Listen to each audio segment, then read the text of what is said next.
screw ups, making it snappy. What is up, guys? Welcome to another Screw Up Snappy. You're here with Mon, And Don. and welcome to our mini podcast where we make our own opportunities in the span of 10 minutes. With us today for this episode is another awesome guest. So please go ahead and introduce yourself, man. What's up, guys? Thank you for having me. I'm Junoy, a guitar player for basically Saturday Night, Paul Marnie and the Rascals, producer, DJ. Very nice. Very happy to be here, man. Thanks for having me. Thank All you right. for being here with us. Yeah, absolutely. All right. So how does it work? As we said in our quote unquote backstage. So we have a 10-minute timer. And then once we start it, bahala na wherever the convo goes. And then yeah, when it reaches the 10 minutes, so we'll just have to Let's stop. do it. Let's do it. All right. If everyone's ready, in 3, 2, 1. All right. So I think I'm just gonna throw it out that I've been a fan of PSN since like 2018. Oh, wow. Thank you. Yeah, Thank you. How'd you hear I about watched the band? 2 of your gigs. Oh, my brother. Where was this? Where was this? I went to your gig in Kickoff in Circuit, and Oh, yeah. and then That one was of like a the family AC affair. fairs. Yeah, Right. Oh, man. I love those shows. I yeah, remember those it was really good. Your set was really good. And my brother is the Thank one you. who took a picture of your pedal board. I don't know if you remember that. Yes, of course Yeah. I do. He told me- yeah, he he came told up me to me to- after the he came up to me after the set and he very, very politely asked because there are some people who will come and it's almost like, have you ever come across somebody who they want your song, the song that you're playing, but they won't tell you they want it, so they'll just Shazam it. You know, people Yeah. are like that, right? Yeah. So just the same, there are people who will walk up as close to the stage and maybe try to get a quick snap, and it's a little bit blurry, and then they'll message you, "Hey, what pedals are these?" But your brother was nice enough to actually, he's like, "Hey, is it okay if I take a picture?" Which I actually really appreciated. Yeah. Shout That's out to cool. your Happy brother, to hear man. that here. Yeah. Yeah. Thank you for that Mm. reminder, man. That's awesome. 4 years in the making, right there. Yeah, I know. I It's know. crazy. Yeah. Mm-hmm. That is That's crazy, cool, man. man. So I kind of, well, I mean, ako personally, this is my first time hearing about you and about your band also. So like for people like me, listening right now who aren't aware yet. So, what's your band all about, man? How did you guys like start, form and all Right. that? So we coined this sort of when we started, we called it a boogie fusion thing. It's a little bit of everything. We obviously are not the first genre bending group, so to speak. Everybody does it. Genres are like almost a myth nowadays. But like we like the idea of like having a little bit of everything, a little bit dancey, a little bit bluesy. Some can be kind of a little bit electronic. But as a group, when we were in high school, my drummer Faisal, our vocalist Miggy Garcia, we were bandmates in high school. They were from Southridge, I was from Zobel, but they kind of adopted me as a fake Southridge kid. And we were like playing metal because that's what everyone listened to in high school, And then we went our own way. We met up again. Like I would see Faisal in the gym. And this was at shout out to Faisal, who was at the time he was like maybe he held the squat record in the country for his age group. And he was Oh. just, he started see him in the gym and he'd be like, "Hey, let's jam again." But this is years after. This was like towards the end of college, whereas the last time we were like a group was like early high school. So in that period of time, you kind of like build on all these different influences. I got really into blues, and Miggy got me into a lot of jazz music.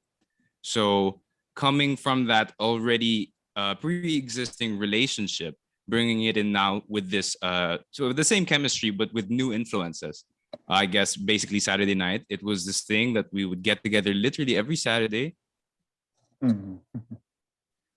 and we would play with no intention, no plans of even becoming a band. And then one time we were playing in a friend's house, like we were doing an afternoon. It was like a graduation party or something, and then our girlfriends, and Angelica, shout out to both of them. They kind of looked at each other and they were like, "Wow, this is basically like Saturday night." And then they were like, "Oh my god." Oh, that's so cool. They Mm. ran up to us, guys, we have a name, The- we have a name. So that's the kind of light like that's bulb kind of how right it played there. out. Literally, yeah, it was a light bulb Mm. moment. Yeah. Shit, that's so cool. I would have never thought that that's the reason that's the way that the name came What up. did I you just thought think? it was so Well, catchy. I don't know. oh, I thank didn't you. have any expectations because there's so many bands now that they have such weird names that you kind of don't want to question it because you don't want to know the reason behind like the Right, right, mystery. right, right. You'd rather Mm. just leave it as is and be like, yeah, I listened to that band, and then when you say the name, it's like it's such Yeah. an out there like thing, right? And But just so it's cool. happened that a lot of the shows, a lot of our best shows are the days that we get booked are the big events are usually Saturdays. So it tends to like fall into the self-fulfilling prophecy of a Saturday night, the Mm. music of a Saturday night or something like that. I don't know. That's kind of how it played out for a while. We were like riding on this train of a self-fulfilling prophecy, which was kind of funny.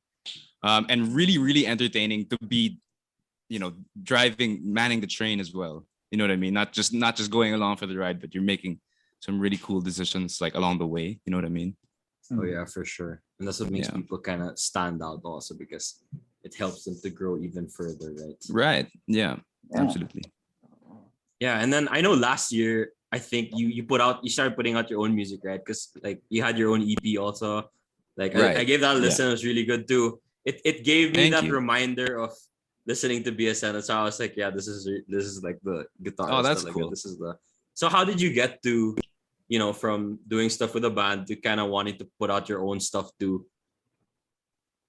Right. So in a way, when I was, I mean, not shouldn't be talking in past tense. It's a current band, but when I guess in that time that was like the pandemic. So pre-pandemic, with the way that the live shows would be arranged, we had this thing where we've been playing for almost 5 years, and we've never repeated a set list. We always change the arrangements. We always try to make it really, really fresh. And that was something that I took upon myself to always arrange. So I tried to be like kind of an arranger, kind of a producer. And then of course, pandemic, you know, when you're at home practicing your instrument, at the start of the pandemic it was super fun. I could still go 8 hours a day, all good, no problem. And then Mm. after a while, it's like practicing by yourself is equivalent to talking to yourself. Yes, And that's a that's lot of so musicians, true. right? So a lot of musicians will say, is it fun to talk to yourself? Well, yeah, sometimes. But then if you're only talking to yourself every single day, then it's like, okay, well, there's a lot of limitation. There's nothing to bounce off. Like what we're doing now is literally bouncing off each other in a sort of improvisational manner. And so I wanted to recreate that feeling of being able to arrange stuff, but on my own level, kind of just to recreate the feeling of being able to jam. Yeah. So I had this really old laptop, which was like, it was so slow. Like, I think it was like the 2011 MacBook or something, and it was, Shit. that was yeah. So I made Tarantism 1 on that laptop, and it was so hard because when you'd make a big change, you'd get this massive rainbow wheel, which would tell you like, just keep it. You know what I mean? Like whatever you want to change, don't change it, just because this is gonna take a year. So kind of that's how it ended up happening. It's like I experimented with grooves that became songs. I'm a big fan of house music, big fan of dance music. And the idea of Tarantism is like it's this disease, right, from the 18th century, where people would get bit by a spider, supposedly, and then it would cause this like uncontrollable desire to dance. So that's the idea of Tarantism. So I made Tarantism 1 and 2 really quickly. Like it was just like this, well, I don't have a band right now. You know what I mean? Well, now it's good because we were able to play live again. We're able to see each other again. But in COVID, like as a creative, you kind of have to find other outlets to be creative. You're not just gonna stop being creative. You know what I mean? You still have to do something, and that's kind of how that played out in the most organic way for me. Yeah, that's so true. I think that's why like a lot of artists during 2020 and 2021, you would see their music kind of evolving to like another level that's like it still has familiarity to their old stuff, but there's also a Yeah. bit of new because these 2 years really gave people time to kind of experiment Experiment. more with Yeah. what they Yeah, wanted and like if they wanted their sound to change or to like become better, right? absolutely. I mean, your taste and your skill, it evolves as you age. Like you and Yeah. your creative mind are one and the same, right? So as you get older, as your taste matures, so does your playing, so does your appreciation for different genres and stuff. And like as a creative, anyone who's a creative, which is literally almost everyone, maybe everyone, your creativity is the result of boredom and curiosity, right? So Well, that's you so put those true. together Yeah. in a lockdown. What else is gonna happen, right? You know what I mean? So that's how it plays out for everybody. And for me, it just so happened to be Tarantism that was my sort of experimental process. Yeah. All right, shit, that's Yeah. pretty cool stuff. All right, so we have one like final like fun question that we usually ask all of our guests in this new like Yep. minisode series. So Let's do we it. randomly came up with like 30 questions with corresponding numbers. So they're Mhm. super like all over the place. So we're just gonna have you pick a number from 1 to 30, and then whatever the question is, 27. bahala na lang. 27. 27. All right. Yeah, 27. 27 is okay. So what show did you always get up early in the morning to watch as a kid? Ooh. Oh man. When I guess cartoons. Like I can't remember the card. I think Hey Arnold was playing in the morning still while I was having breakfast. And Hey Arnold, I think, compared to most other shows at the time, had the best music, man. If you Oh, man. like, if you guys have free time, go back, go on YouTube and revisit some of this. Like, just type "Hey Arnold" soundtrack. Some of the best like jazz that, as a kid, you're like, oh yeah, elevator music, background music. When you get older, it's like, wow, this is next You- level stuff. You appreciate it more. For sure. Super, Mhm. yeah. So hey, I'd say Hey Arnold. I'm not 100% sure if that's what was playing in the morning, but that's the one thing I can remember watching in the morning. So Hey Arnold. Yeah. Those basically Saturday morning cartoons. Yeah, So- no, yeah, that's why. Or when it's suspended on a weekday. Yeah, yo, when it's suspended, and So- you're like, I'm not going back to sleep. I'm gonna watch Yeah. like And it's so 7:30 funny a.m. because it's suspended, but you're in uniform already. And Yeah, Yeah, yeah, you just that stay hits- in it now. Yeah, it's like raining, hits dude. different. That is something that I genuinely miss. That feeling of like your parents or whoever will wake you up and be like, you don't have to go to school today. You're like, oh my god, oh, that's the best. It's the best. Like, I oh, it's miss that, suspended. man. I'm like, Miss why'd you that. wake Yeah, me so up? you That. so you get to have breakfast at home. Hmm. Yeah, good times, man. Man. Damn, I miss those days. Well, we passed 10 minutes, but that's no problem. Like, Man. it's no problem to see how fast time like really goes by. And I think Yeah, it's quick. It's very quick. yeah, that's Yeah. part of the point we try to come across, that we try and get all these people to join us, and then we say that we know you don't have a lot of time these days, because now that the world's kind of getting back to normal, a lot of Sure. people are becoming less free.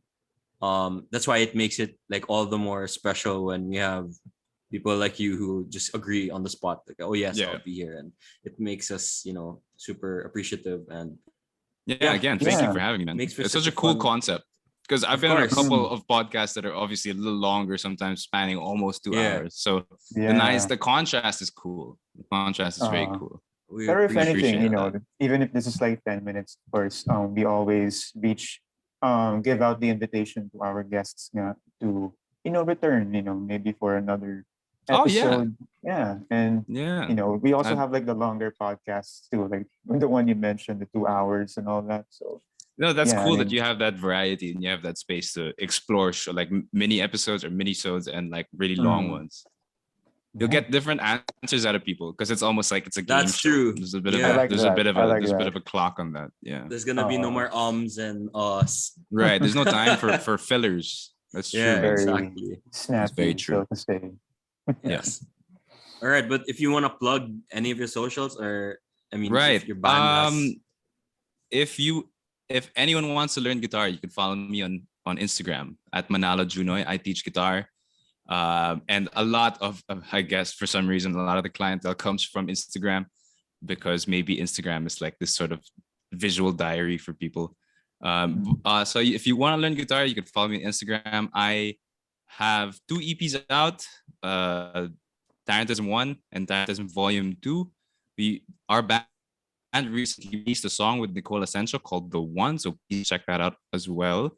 I have a third EP coming out. It'll be hopefully out by the end of the month. It's called Group Studies, so you guys are the first to know Nice. about that. Mhm. So do Nice. check it out when you can. For It'll be sure. out soon. all right, Yeah. we will for sure. All right. Always guys have love to new remember music that. right there. Yeah, it's Yeah. new music for us to listen to. So great. That's Absolutely. always great therapy. But yeah, thank you so much for being here with us. Thank you guys. I We thoroughly actually learned enjoyed a lot. Like, I'm not a guitar player, Yeah. I'm a ukulele player, but like I learned Cool.